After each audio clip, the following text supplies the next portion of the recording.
Bismillahirrahmanirrahim. Assalamualaikum warahmatullahi wabarakatuh. Innal hamdalillah wassalatu wassalamu ala Rasulillah wa ala alihi wa sahbihi wa man wala. Asyhadu an la ilaha illallah wahdahu la syarika lah. Asyhadu anna Muhammadan abduhu wa rasuluhu la nabiyya wa la rasula ba'da. Allahumma la sahla illa ma ja'altahu sahla wa anta in syi'ta taj'alul hazana sahla. Bishrah li sadri wa yassir li amri wahlul 'uqdatam min lisani yafqahu qawli. Allahumma la taj'al musibatana fi dinina wa la taj'alid dunya akbara hammina wa la mablagha ilmina. Allahumma 'allimna ma yanfa'una wanfa'na bima 'allamtana wa zidna ilma wa jannibna ma yadurruna fi dinina wa dunyana ya arhamar rahimin. Amma ba'du. Ma'asyiral ikhwan wal akhwat, Bapak Ibu, saudara-saudari, sholihin sholihat yang dimuliakan Allah. Alhamdulillah, bersyukur kita kepada Allah Subhanahu wa taala. Berselawat untuk Nabi kita Muhammad sallallahu alaihi wasallam, para keluarga, para sahabat, para tabi'in, para tabi'ut tabi'in, dan orang-orang yang senantiasa istiqomah di atas jalan kebenaran. Usikum wa iyaya nafsi bitaqwallah. Kami menasihati diri kami pribadi dan jamaah yang dimuliakan Allah untuk senantiasa bertakwa kepada Allah Subhanahu wa taala. Karena ketakwaanlah sebaik-baik bekal kita menuju negeri akhirat. Wa tazawwadu fa inna khairaz zadit taqwa. Berbekallah kalian, dan sebaik-baik bekal adalah bekal ketakwaan. Kita akan melanjutkan pembahasan kitab Riyadhus Shalihin, masih di bab ke-11, bab tentang mujahadah, bersungguh-sungguh dan berjuang dalam kebaikan. Sampai pada hadis ke-14, hadis ke-14 dari bab ini. Hadis ke-14 dari bab kedua. Bab ke-11, afwan. Ar-Rabi'u Asyara. An Abi Sufyan Abdillah bin Busrin al-Aslami radhiyallahu anhu qala Rasulullah sallallahu alaihi wasallam, khairun nasi man tala umruhu wa hasuna amaluhu. Rawahu Tirmidzi wa qala haditsun hasanun. Dari Abu Sufwan, yaitu Abdullah bin Busr al-Aslami. Abdullah bin Busr al-Aslami, atau juga dikenal dengan nama Abu Busr, Abu Sufwan atau Abu Busr. Dia berkata, radhiyallahu anhu, semoga Allah meridainya, Rasulullah sallallahu alaihi wasallam bersabda, khairun nas, sebaik-baik manusia, man tala umruhu, ialah orang yang panjang umurnya, wa hasuna amaluhu, dan baik amalannya atau baik kelakuannya, baik perilakunya, baik amalannya, baik perbuatannya. Diriwayatkan oleh Imam At-Tirmidzi, dan beliau mengatakan bahwa hadis ini adalah hadis yang hasan. Hadirin yang dimuliakan Allah, hadis ini dibawa oleh seorang sahabat mulia namanya Abu Busrin, atau juga dikenal dengan Abu Sufwan. Abu Busr ini adalah sahabat yang istimewa. Beliau adalah sahabat yang ketika Nabi SAW masih hidup, beliau ini masih kecil, termasuk sahabat yang masih kecil usianya. Dan beliau ini adalah orang yang merasakan sholat menghadap dua kiblat. Jadi termasuk sahibul kiblatain, termasuk seorang sahabat yang merasakan sholat ke Masjidil Aqsa dan ke Masjidil Haram. Dan beliau ini termasuk sahabat yang istimewa karena Abu Busrin ini satu keluarganya muslim semua. Jadi punya ayah dan ibu juga sahabat. Saudara laki-lakinya namanya Atiyah, itu juga sahabat. Saudara perempuannya namanya Su'amma, itu juga sahabat. Dan juga Abu Busrin sendiri adalah sahabat Nabi SAW. Jadi ini keluarganya keluarga muslim. Dan beliau banyak meriwayatkan hadis Nabi. Ada 50 hadis yang diriwayatkan oleh sahabat Abu Busrin ini. Dan beliau adalah sahabat yang istimewa karena pernah mendapatkan doa khusus dari Nabi SAW, yaitu ketika Nabi SAW mendoakan khusus Abu Busrin ini dengan meletakkan tangan beliau di atas kepalanya Abu Busrin ini radhiyallahu anhu. Dan juga Rasulullah pernah mengunjungi rumah keluarga Abu Busrin ini, makan makanan keluarga tersebut, kemudian mendoakan. Doanya sangat masyhur. Rasulullah mendoakan keluarga ini dengan doa, Allahumma ghfir lahum warhamhum wabarik alaihim wawassi' alaihim fi arzaqihim. Dalam hadis riwayat Ahmad disebutkan, ya Allah ampuni keluarga ini, rahmati keluarga ini, turunkan keberkahan untuk mereka dan luaskan rizkinya. Dan Abu Busrin sesuai dengan hadis yang beliau riwayatkan ini, mendengar langsung dari Nabi kita SAW bahwa Nabi SAW pernah bersabda, khairun nas, sebaik-baik manusia, man tala umruhu wa hasuna amaluhu, yang panjang usianya dan baik amalnya. Dan benar saja, Abu Busrin ini adalah sahabat terakhir yang wafat di daerah Syam. Usia beliau 100 tahun dan wafat pada tahun 96 Hijriah. Jadi termasuk sahabat-sahabat yang paling akhir meninggal di Khalifah Sulaiman bin Abdul Malik. Ya. Bahkan Abu Busrin ini dalam kitab-kitab para ulama Damaskus, diantaranya Ibnu Asakir, ya, Ibnu Asakir punya kitab Tarikh Damaskus, Tarikh Damaskus, isinya adalah sejarah orang-orang salih. Ya. Sebelum beliau meriwayatkan, menyebutkan beberapa riwayat, ya, bahwa Abu Busrin ini meninggalnya dalam kondisi husnul khatimah. Ya. Beliau menyebutkan satu riwayat dari Ummu Hashim al-Atta'iyah, Ra'aitu Abdullah ibni Busrin jalisan yatawadda. Aku melihat Abu Busrin ini duduk berwudu, fabaina huwa yatawadda id kharajat nafsuh. Dan ketika beliau sedang wudu, nyawanya keluar dari jasadnya. Meninggal ketika berwudu. Di usia berapa? 100 tahun, Masya Allah. Usia 100 tahun masih mampu berwudu sendiri. Dan kemudian Allah pilihkan kematiannya saat beliau sedang berwudu. Sedangkan kita tahu Allah mencintai orang-orang yang sedang membersihkan diri. Innallaha yuhibbut tawwabin wa yuhibbul mutatahhirin. Allah mencintai orang-orang yang bertaubat dan Allah mencintai orang-orang yang membersihkan diri. Jadi Allah menjadikan ajal beliau itu saat beliau sedang dicintai oleh Allah. Dan kita tentu mengharapkan kematian yang indah, kematian yang husnul khatimah. Hadis ini sesuai dengan siapa perawinya.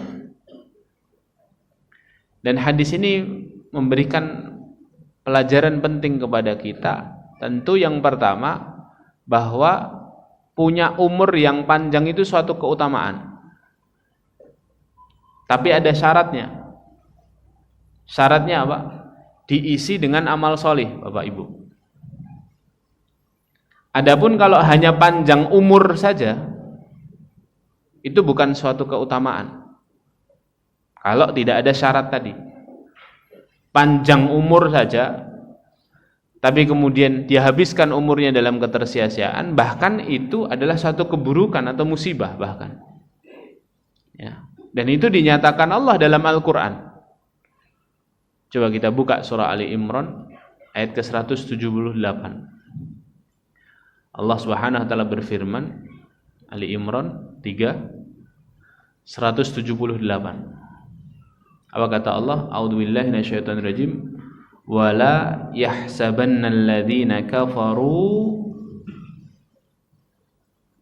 annama numli lahum khairul li anfusihim. Janganlah orang-orang kafir itu mengira kami memanjangkan umur mereka itu suatu kebaikan untuk diri mereka. Janganlah mereka mengira demikian. Innama numli lahum liyazdadu isma, kata Allah. Sungguhnya kami memanjangkan umur mereka hanyalah untuk menambahkan dosa dalam hidup mereka, biar azabnya tambah besar. Allah tutup ayatnya dengan perkara azab. Walahum azabum muhin, dan bagi mereka azab yang hina dina. Jadi kembali ke kaidah tadi, bahwa punya umur panjang itu satu keutamaan dengan syarat apa? Diisi dengan dan dihiasi dengan amal sholih. Adapun kalau dikasih umur panjang, kok ternyata hanya umur panjang diisi dengan ketersia-siaan. Panjang umurnya tapi tidak sholat, panjang umurnya tapi tidak, sudah profesor, sudah umur 80 tidak bisa baca Quran, ya, sholatnya masih bolong-bolong, amalannya tidak terlihat, amalannya sama sekali tidak terbaca oleh malaikat raqib dan atid, ya. Nah, ini bukan suatu kebaikan dan keutamaan. Ini justru adalah keburukan yang menimpa dia, musibah dia. Karena ternyata Allah memanjangkan usia hambanya itu dua. Kalau dia adalah orang beriman, maka itu suatu keberkahan. Karena pasti dia isi waktunya dengan amalan sholih. Tapi kalau dia ini hanya panjang umurnya, sehat raganya, cemerlang pikirannya, tapi tidak diisi dengan amalan sholih dan ketaatan, maka itu adalah keburukan untuknya. Dalam hadis Abu Hurairah yang diriwayatkan oleh Imam At-Tirmidzi, Rasulullah sallallahu alaihi wasallam bersabda, "La yatamanna ahadukumul mauta." Janganlah kalian berangan-angan untuk mati, kata Rasul. Jadi punya umur panjang itu satu kenikmatan. Jangan sekali-kali kita menginginkan kematian. Jangan berangan-angan, jangan mimpi ingin mati segera. Imma muhsinan fala'allahu yazdad. Kalau dia adalah orang baik, maka semoga kalau umurnya panjang kebaikannya bertambah. Wa imma musian, kalau ternyata dia adalah orang buruk, orang yang habis umurnya untuk dosa, untuk maksiat, fala'allahu yasta'tib, maka semoga dia sadar dan dia bertaubat kalau umurnya panjang. Jadi umur panjang itu rizki, Bapak Ibu. Umur panjang itu satu kesempatan yang Allah berikan. Kalau kita sudah baik, Allah berikan agar kita bisa menambah kebaikan. Kalau kita punya masa lalu yang kelam, maka Allah berikan umur itu untuk kita bertaubat kepada Allah. Bahkan dalam hadis yang lain, masih hadis Abu Hurairah dalam riwayat Muslim, Rasulullah SAW bahkan menambahkan nunut taukid di situ.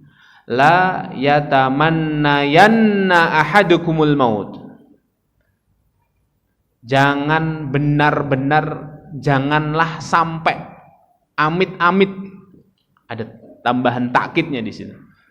Jangan sampai kamu berkeinginan, berangan-angan untuk mati, kata Rasulullah. Wala yad'u bihi min qabl ayyatiyahu. Dan janganlah sekali-kali kamu berdoa untuk disegerakan mati, sebelum kematian itu datang sendiri kepadamu. Innahu idza mata ahadukum inqata'a amalu. Karena kalau seseorang itu sudah mati, terputus amalannya. Tidak bisa nambah, Pak. Inqata'a amalu, amalannya sudah putus. Wa innahu la yazidul mu'min umruhu illa khaira. Dan tidaklah seorang mukmin itu dipanjangkan umurnya kecuali itu pasti baik buat dia. Ya, Allah menginginkan kebaikan untuk dia. Maka bersyukur nih kita ketika Allah panjangkan umurnya.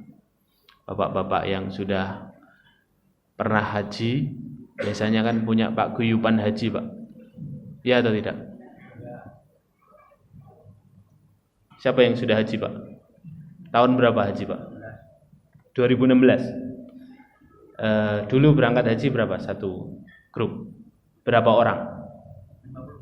Sekarang tinggal berapa? Sudah 7 yang finish. Sudah 7 yang berangkat, Pak. Saya punya jamaah rutin hadirin ngisi pengajian haji tahun 2008. Masya Allah. Jumlah awalnya 40, Pak. Sekarang tinggal 15, Pak. Dan yang 15 ini sudah, saya lihat sudah calon ini hadirin. Walaupun nggak tahu, mungkin saya lebih duluan gitu ya. Cuman, tinggal 15, Pak. Ya, tinggal 15. Kalau kumpul itu ya ada yang bawa anak dituntun, ada yang pakai kursi roda, ada yang Masya Allah.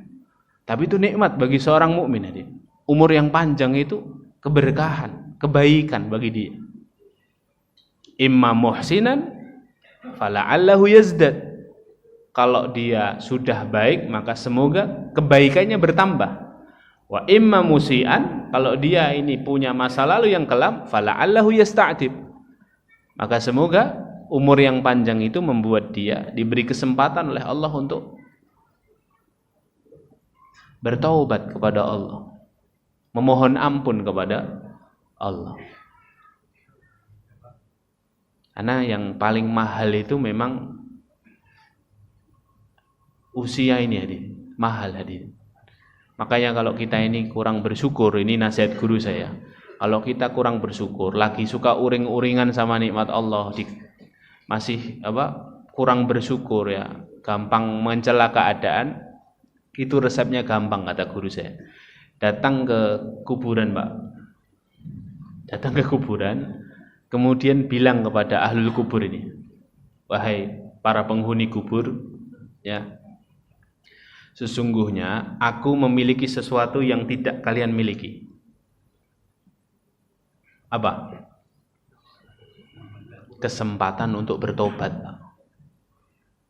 Itu nikmat yang paling mahal, Pak. Orang mati sudah tidak bisa tobat. Nyawa sudah keluar dari kerongkongan.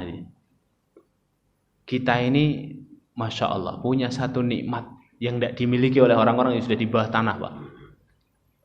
Kenikmatan apa? Hidup. Kalau orang hidup itu, seorang mukmin itu mikirnya, kalau masih hidup itu masih ada kesempatan bertobat, masih punya kesempatan untuk beramal. Ya, itu membuat kita terus akhirnya qanaah terhadap setiap nikmat yang Allah berikan. Kalau banyak tetap disyukuri, kalau sedikit juga disabari, karena pasti itu baik buat dia. Ya. Ada hadis yang sangat masyhur, namanya hadis Tolhah. Hadis ini diriwayatkan oleh sahabat Tolhah, ya, dan diriwayatkan juga oleh sahabat Abu Hurairah dari riwayat Ahmad. Kana rajulani min Bali. Ada 2 orang dari Bali. Bali ini bukan Bali pulau Bali ya. Bali ini hayyun min Qado'ah atau Qudo'ah, satu desa di daerah Qudo'ah. Aslama ma'a Rasulillahi sallallahu alaihi wasallam. Keduanya ini masuk Islam, bersyahadat di hadapan Rasulullah. Fastushhida ahaduhuma.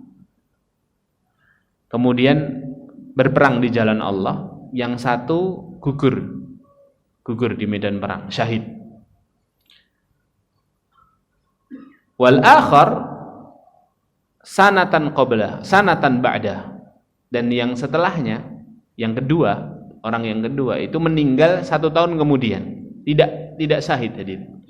Meninggalnya karena ajalnya tiba saja. Ya. Faqala Talhah ibnu Ubaidillah, maka berkatalah Talhah ibnu Ubaidillah di dalam mimpinya. Jadi Abu Hurairah ini bercerita bahwa Talhah itu pernah cerita ke kami dan ke Rasulullah bahwa beliau ini bermimpi ada 2 orang masuk Islam, kemudian yang satu syahid, yang satu meninggal setahun berikutnya. Ya. Maka kemudian Talhah berkata, "Fa'uritul jannah." Aku dalam mimpiku itu aku diperlihatkan oleh Allah surga. Ya. Fara'aitul muakhir minhuma adkhalal jannah qabla syahid. Ternyata aku melihat orang yang kedua yang mati belakangan, yang meninggal belakangan, itu ternyata dimasukkan Allah ke dalam surga lebih dulu. Dan dalam riwayat yang lain, jarak antara surga dia dengan surga yang syahid itu antara bumi dan langit. Lebih apa? Lebih baik yang meninggal belakangan. Fata'ajabtu lidzalik, maka aku takjub. Kata Talha, aku takjub, aku bingung, heran. Takjub itu kan heran. Fa asbahtu, maka aku bangun di pagi hari. Fa dzakartu dzalika lin-nabi sallallahu alaihi wasallam. Maka kemudian aku sampaikan perkara ini kepada Nabi sallallahu alaihi wasallam. Faqala Rasulullah sallallahu alaihi wasallam. Maka Nabi SAW menanggapi mimpiku itu dan berkata, "Alaisa qad shoma ba'dahu Ramadan?" Ya wajar kalau yang kedua itu lebih mulia daripada yang pertama. Bukankah yang kedua bertemu Ramadan sekali lagi? Alaisa wa shalla sittata alafi rakaat. Kalau meninggalnya 1 tahun kemudian, bukankah berarti dia sholat lebih banyak daripada yang pertama itu 6.000 rakaat lebih banyak daripada yang pertama? Ya. Wakada sholat sunnah. Begitu juga belum terhitung sholat sunnahnya, kata Rasulullah. Ya, jadi Rasulullah itu ternyata ahli matematika. Dari mana angka 6.000 itu disebut dari Nabi Sallallahu Alaihi Wasallam? 1 tahun Hijriyah itu harinya ada 354, Pak. Kalau dikali 17, kan sehari ada berapa rakaat? 17 rakaat kan? Coba jenengan buka kalkulator. 354 kali 17. Berapa hari? Berapa Pak Sinto? 6.018. 6.000 Pak. Persis. Nabi bilang apa? Bukankah dia ketemu Ramadan sekali lagi? Bukankah sholatnya lebih banyak 6.000 rakaat daripada kawan yang meninggal setahun yang lalu? Belum lagi sholat sunnahnya. Kalau sholat sunnah ditambah berapa? Tambah banyak lagi. Maka Nabi SAW mengatakan, ya wajar kalau dia di surga posisinya lebih mulia daripada yang pertama. Walaupun Nabi juga tidak menafikan yang pertama ya mulia, mati syahid. Tapi hadis ini menjelaskan kepada kita bahwa ternyata seorang yang dipanjangkan umurnya lebih lama itu memiliki keutamaan yang besar selama dia isi umurnya itu dengan amal soleh dan ketaatan. Ya. Maka kita juga harus berikhtiar nih Bapak Ibu untuk apa? Memanjangkan umur nih. Ya umur, rahasia kematian itu kan di tangan Allah ya. Dan mudah nggak bagi Allah untuk mengatakan ini kita ditambah setahun nih? Mudah bagi Allah kan mudah. Idza arada syai'a yaqula lahu kun fayakun. Mudah. Takdir memang sudah dituliskan oleh Allah, tapi oleh Allah mudah saja. Ya. Maka kita ini ya harus ada ikhtiar yang harus kita lakukan, menjaga kesehatan, menjaga pola makan, ya, tidur yang cukup, manajemen stres, healing, piknik. Nurul Huda kapan piknik ini? Ya, nggak pernah ada inisiatif piknik, ngaji terus, ya. Piknik penting hadirin, piknik itu. Ibadah piknik itu hadirin. Ya. Harus diprovokasi dulu gini, Pak, ya. Baru insya Allah piknik nih habis ini. Iya, nih. Untuk apa? Untuk tadi ikhtiar kita untuk menjaga umur ini. Karena umur ini dahsyat hadirin. Sahabat Ali radhiyallahu anhu itu pernah bilang begini, hadirin. Mautul insan ba'da an kabura wa arafa rabbahu khairun min mautihi tiflan bila hisab fil akhirah. Kematian seseorang setelah masa tuanya dan dia mengenal Rabb-nya itu lebih baik dibandingkan kematiannya di saat dia kecil yang kemudian di akhirat dia tidak dihisab oleh Allah Subhanahu wa taala. Jadi mati kondisi tua dan beramal soleh itu jauh lebih baik dibandingkan orang yang mati ketika kecil, kemudian dia sudah diajarkan Islam oleh orang tuanya dan kemudian dia meninggal di akhirat dia tidak dihisab oleh Allah. Ya. Artinya ini adalah hal yang disepakati oleh para ulama bahkan dari kalangan sahabat dan para salaful ummah bahwa umur yang panjang itu adalah nikmat dan keberkahan yang Allah berikan selama kemudian kita isi dengan amalan solih dan ketaatan. Ini yang pertama nih, Adin. Jadi hadis ini menghasilkan sebuah kaidah bahwa panjangnya umur seseorang itu adalah keutamaan dengan syarat apa?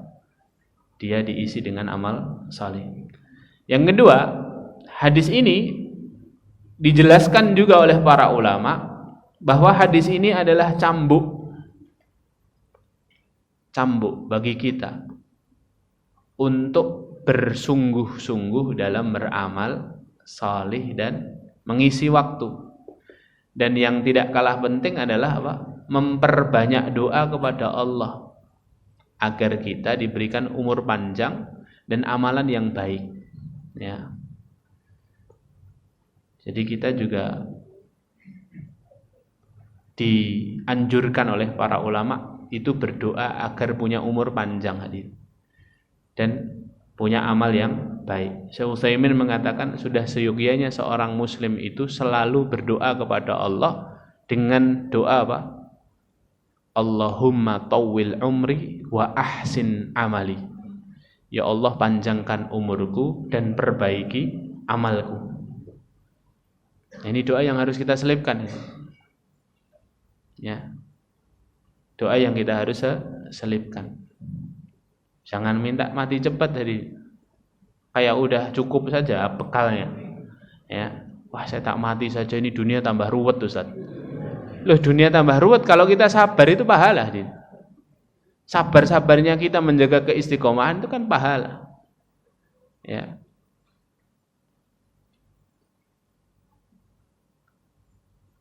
Nah, ini dimuliakan Allah. Ini yang harus dijaga. Kemudian di antara yang lainnya, faedah yang penting juga, yang ketiga ini yang terakhir dari hadis ini, kata para ulama, sebagian manusia itu usianya memang tidak panjang hadir. Sebagian manusia itu ada yang dikasih Allah usianya tidak panjang, ya. Ada yang umur 25 tahun meninggal, ada umur 30 tahun meninggal. Ada ulama umur 40 tahun meninggal, ya kan? Imam Nawawi itu termasuk ulama yang umurnya enggak panjang-panjang hadir. Umurnya 40 sekian meninggal beliau. Ya, dan banyak ulama yang meninggal di usia muda hadir, ya. Tapi kemudian Allah Subhanahu wa taala ketika memberikan takdir, maka pasti Allah menurunkan hikmahnya, ya. Dan hikmah Allah itu begitu sempurna. Ya. Maka ketika Allah memberikan kita umur yang pendek, kita masih bisa mengincar kebaikan dari umur yang pendek itu, masih bisa berjaga-jaga. Yaitu apa? Kita berusaha kepada Allah, berusaha dan meminta kepada Allah agar diberikan keberkahan umur. Umur pendek tapi kalau karyanya besar seperti Imam Nawawi gini kan aman, Pak. Ya. Riyadhus Shalihin, Arba'in Nawawiyah itu umur usianya sudah berapa tahun? Imam Nawawi itu kan wafat 767 Hijriah. Ya. 767 atau 676 ya? 676 kalau tidak salah. Nanti dilihat lagi. 676 Hijriah. Berarti kalau sekarang 1400, berarti kan sudah 700 tahun bertahan. Bukunya beliau ini yang kita bahas. Pahalanya ngalir terus jadi.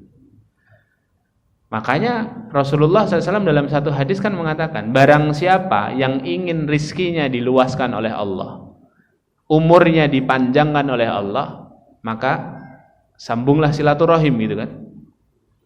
Jadi menyambung silaturahim itu memanjangkan umur. Mungkin bukan umur durasi ya, tapi umur kebaikan tadi. Karena orang yang suka bersilaturahim itu dia menebar kebaikan kan. Kalau kita ketemu sama saudara kita kan kita mendoakan dia. Dan mungkin dari doa-doa itu kemudian dia jadi baik. Dari perkataan-perkataan kita kemudian dia jadi tertular kebaikan. Kemudian ketika dia mengamalkan kebaikan, maka pahalanya ngalir semua ke kita. Umur kita boleh pendek, tapi usia kebaikannya itu panjang. Gitu. Jadi yang dimaksud di hadis ini, barang siapa yang ingin panjang usianya, itu mungkin bukan umurnya, tapi umur kebaikannya. Kan kita tahu ya hadisnya.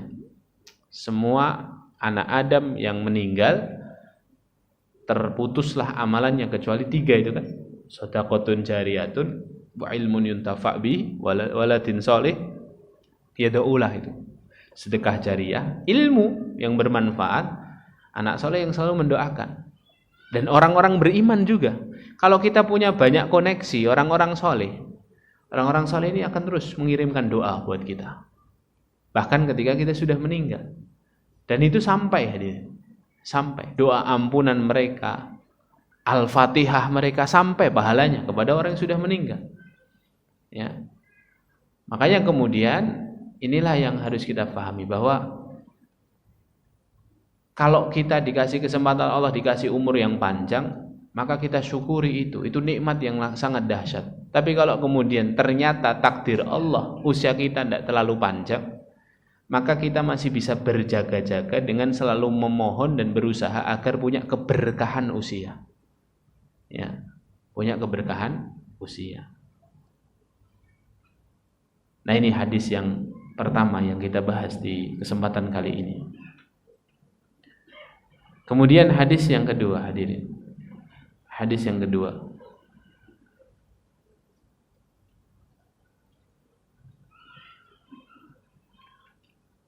Hadis keempat, hadis ke-15 ya.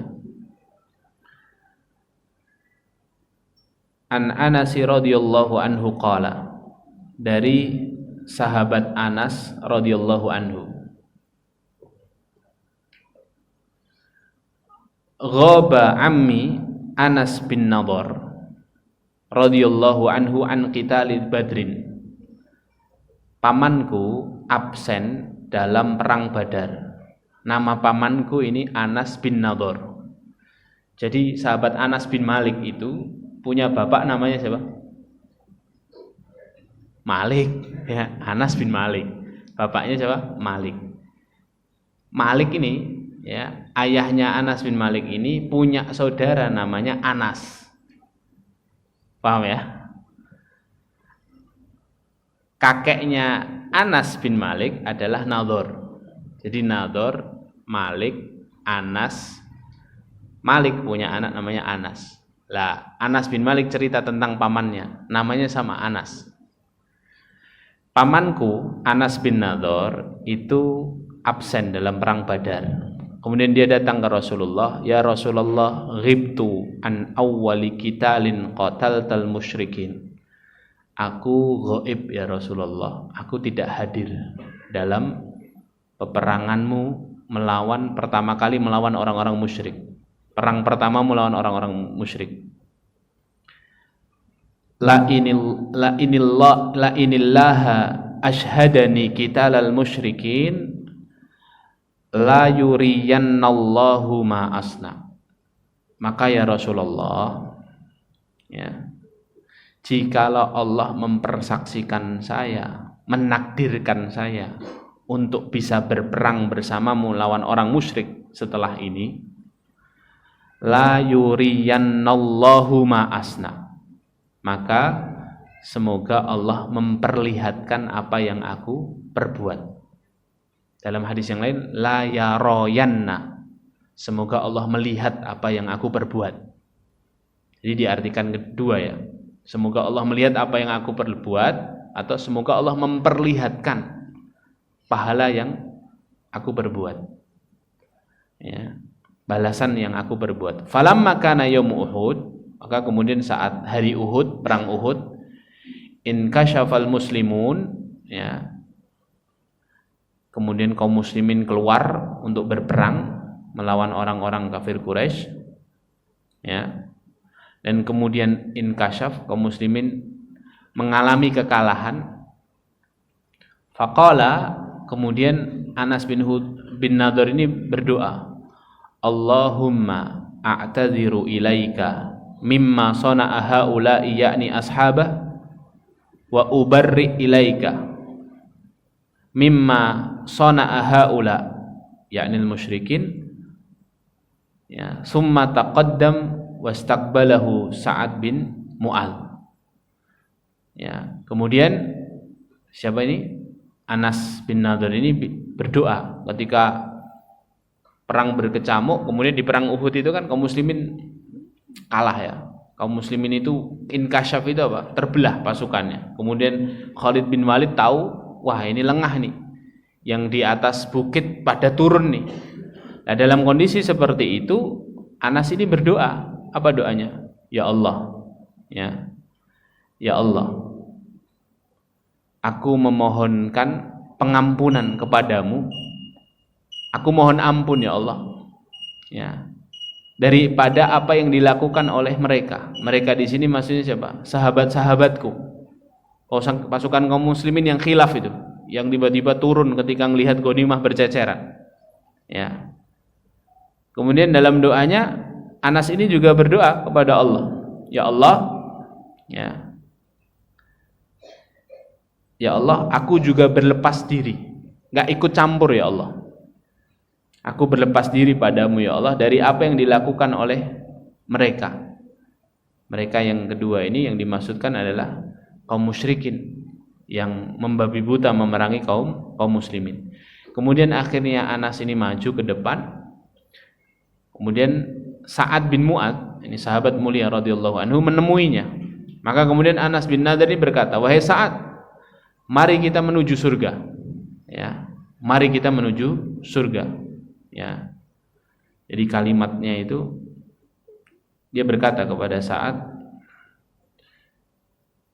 ya Sa'ad, al jannatu wa rabbal ka'bah, ayo kita menyongsong surga demi Rabb yang memiliki Ka'bah, ya. Inni ajidu rihaha min duni Uhud, sesungguhnya aku, ya, merasakan aroma surga dari balik bukit Uhud ini. Ayo kita songsong surga, gitu ya. Kemudian sahabat Sa'ad ini bertanya kepada sahabat Anas, ya, saya sendiri saja tidak sanggup melakukan sebagaimana yang dilakukan oleh Anas itu, ya Rasulullah. Ya, jadi Anas ini sangat berani dalam kondisi mencekam itu, dia sangat berani, ya. Dia sangat pingin menyongsong musuh. Pas ngajak itu saya itu enggak, sudah mentalnya itu sudah down. Kondisinya kan kocar-kacir gitu. Ya, kaum muslimin itu dalam kondisi yang tidak terorganisir dengan baik ketika itu karena gara-gara itu ya. pasukan yang ditaruh Rasulullah di pasukan pemanah itu pada turun. Sehingga kemudian Khalid bin Walid dan pasukan kafir Quraisy melakukan manuver dari belakang bukit kemudian menguasai bukit itu. Ya. Maka kemudian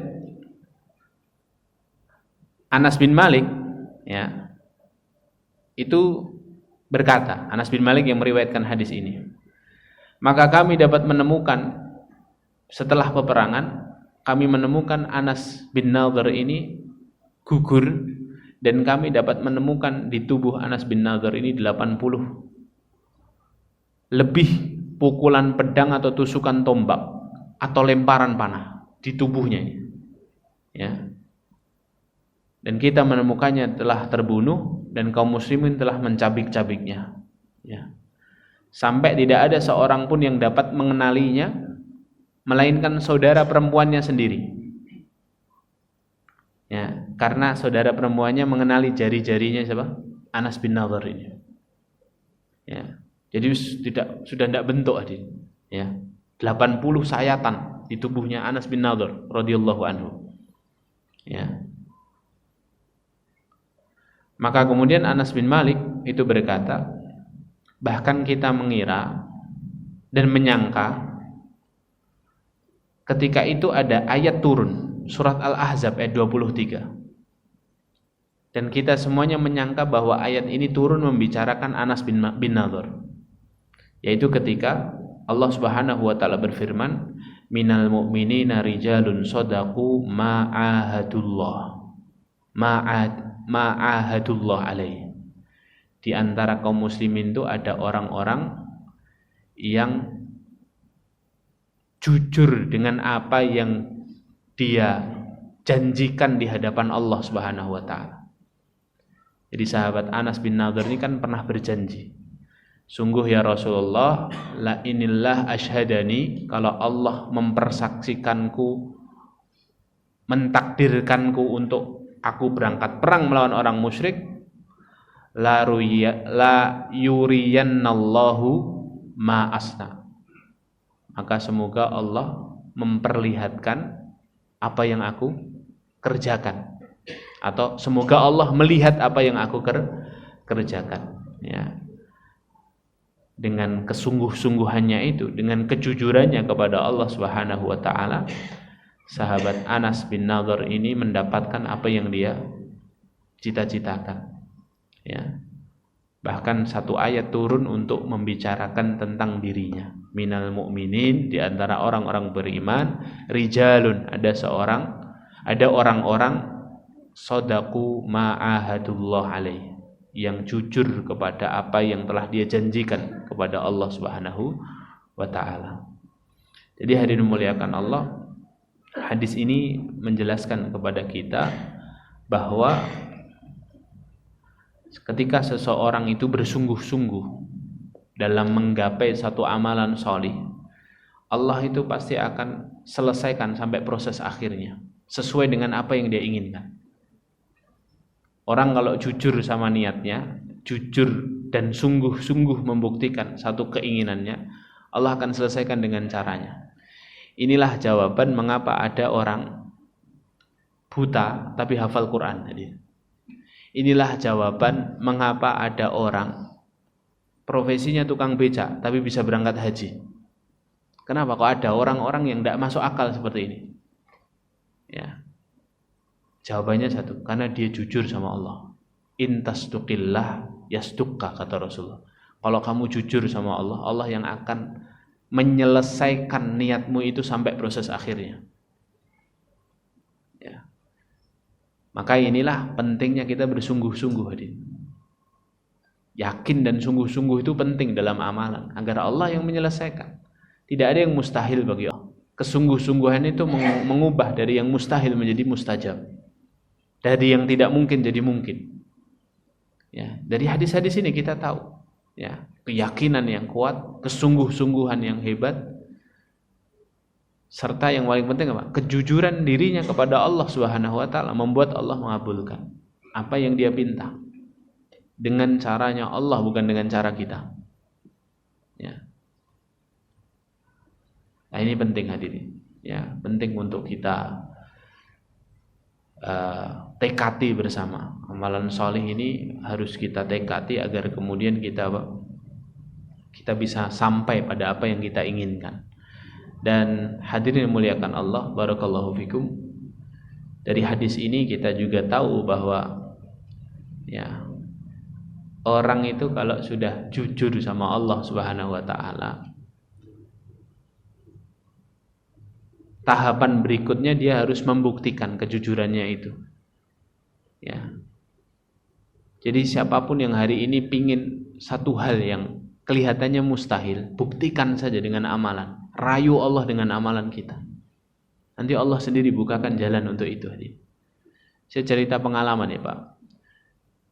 Saya ini termasuk orang yang Allah mudahkan untuk bisa berangkat kedua kota suci itu setahun mungkin bisa 3 kali, 4 kali itu Pak.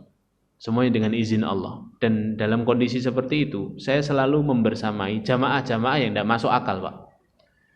Ada saja itu jamaah yang tidak masuk akal. Nggak masuk akalnya gimana? Kok bisa loh sampai ke depan Ka'bah loh orang ini? Saya sampai kadang geleng-geleng, ini amalannya apa? Sampai saya tiru nih. Ya, orang-orang sederhana dia. Ada yang kan film tukang bubur naik haji itu betul lah dia. Ada yang tukang beca, ada yang guru ngaji TPA dia. Ada yang masya Allah, saya datang ke rumahnya itu mungkin makan 3 hari nggak lengkap, 3 kali nggak lengkap sehari dia. Kok bisa diundang Allah Subhanahu wa taala? Ya, Allah mampukan dia untuk berangkat. Sampai saya menyimpulkan satu kesimpulan bahwa seseorang itu kalau sudah jujur sama Allah, yang penting dia jalan, yang penting dia bersungguh-sungguh membuktikan di hadapan Allah, Allah nanti bukakan jalannya itu. Ya. Nah, kadang-kadang kita menginginkan sesuatu, keinginan kita ini kadang-kadang bahkan untuk disampaikan ke dalam doa saja enggak. Untuk kita curhatkan ke Allah, mengangkat tangan aja enggak. Cuman pingin tok. Apalagi kemudian dibuktikan dengan amalan-amalan. Ya, dibuktikan dengan amalan-amalan. Nah, ini yang kemudian harus kita tuangkan ini. Apa yang kita inginkan, apa yang kita harapkan dari kebaikan-kebaikan yang kita pingin tapi kok mustahil ya. Tidak ada yang mustahil bagi Allah. Yang penting adalah kita tuangkan dalam doa, kemudian buktikan dengan kesungguh-sungguhan. In tasdukillah yasdukka, kata Rasulullah. Kalau kamu jujur sama Allah, Allah yang akan menyelesaikannya sampai proses akhirnya. Ya. Hadirin muliakan Allah, 2 ini dulu hadis yang kita bahas. Masih ada sekitar 1 hadis lagi ya, panjang. InsyaAllah kita bahas di kesempatan terakhir. Barakallahu fikum. Sudah masuk waktu isya, kita akhiri dengan bacaan hamdalah dan kafaratul majlis. Alhamdulillahirabbil alamin. Subhanakallahumma wa bihamdika asyhadu an la ilaha illa anta astaghfiruka wa atubu ilaik.